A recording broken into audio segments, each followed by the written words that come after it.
Good morning, students.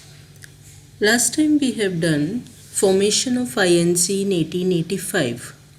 We had already seen that in 1885 INC was formed by a British officer A.O. Hume and the support of many of the Indian leaders, and they had their first meeting in December 1885.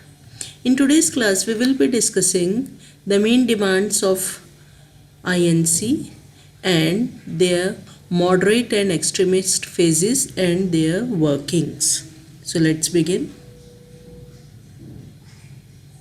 Some demands of Congress.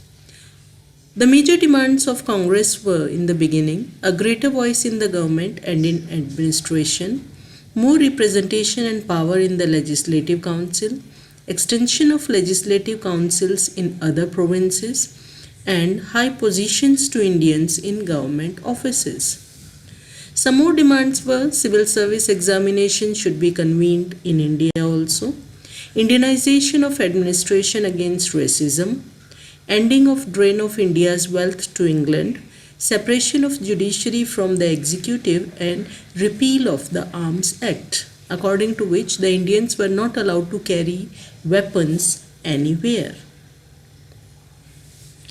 Now, out of all these, let's see some major demands of Congress. Reduction in land revenue, military expenditure to be lowered, and more funds for irrigation and development of agriculture. During that time only, moderates also demanded freedom of speech and expression. Congress passed resolution on salt tax and conditions of Indian laborers abroad and forest dwellers. They wanted to develop public awareness about unjust British rule. They highlighted ruinous effect of British rule on Indian economy, criticized British rule and tried to mobilize public opinion. They felt that British who respected values of freedom and justice would accept Indians' just demands. So that was the moderate phase. They expected that all these demands which they will be putting in front of the British will be accepted by them very easily. But by 1890s, many Indians questioned moderate policies. As most of these demands were rejected by the British, a trio leaders, Lala Lajpat Rai, Bal Gangadhar Tilak and Bipin Chandra Pal, they criticized moderates for their politics of prayers, emphasized on self-reliance and constructive work, not on government's good intentions.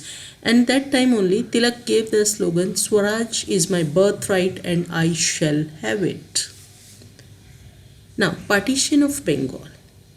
In 1905, Bengal was partitioned by Viceroy Lord Curzon.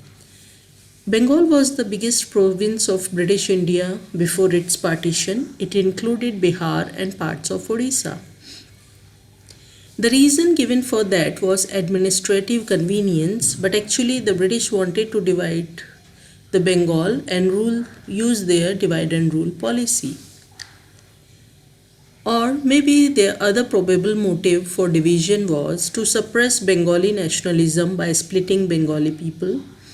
Partition strongly opposed by Indians all over the country, especially moderates and radicals. A large public meetings and demonstrations were organized and new methods of mass protest were developed. A resultant struggle called Swadeshi movement, it was strongest in Bengal, but it was prevalent in other parts of India as well. For example, Swadeshi movement was called Vande Mataram movement in Deltaic Andhra.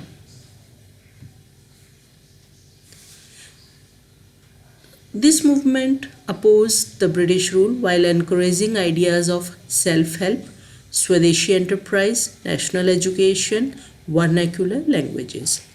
The radicals encouraged mass mobilization and boycott of British goods and institutions. Some people resorted to revolutionary violence to overthrow British rule. During that time only, 1906, Muslim League was formed at Dhaka by Muslim landlords and Nawabs. It was supported partition of Bengal, and this formation of Muslim League was also supported by a British officer, Lord Minto. Now they demanded separate electorates for Muslims given in 1909. Some seats in councils were reserved for Muslims who would be elected by Muslim voters. So this way British were using their divide and rule policy in India. Meanwhile, moderates in Congress opposed boycott as they felt that it meant using force. In 1907, split in Congress took place between moderates and radicals at Surat session.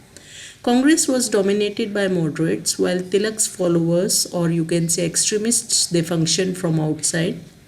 1915, both the groups, moderates and extremists, reunited. 1916, Congress and Muslim League, they signed Lucknow Pact and they decided to work together for representative government in India.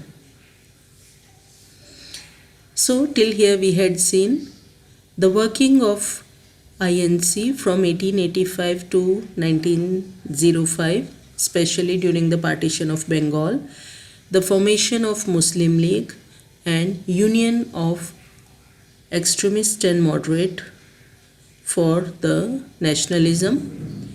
In next class, we will be discussing how the Rowlatt Act was passed and how the people reacted towards Jallianwala Bagh and Khilafat movement and launching of NCM by Gandhiji. I hope till here you all must have understood. Remaining we will continue in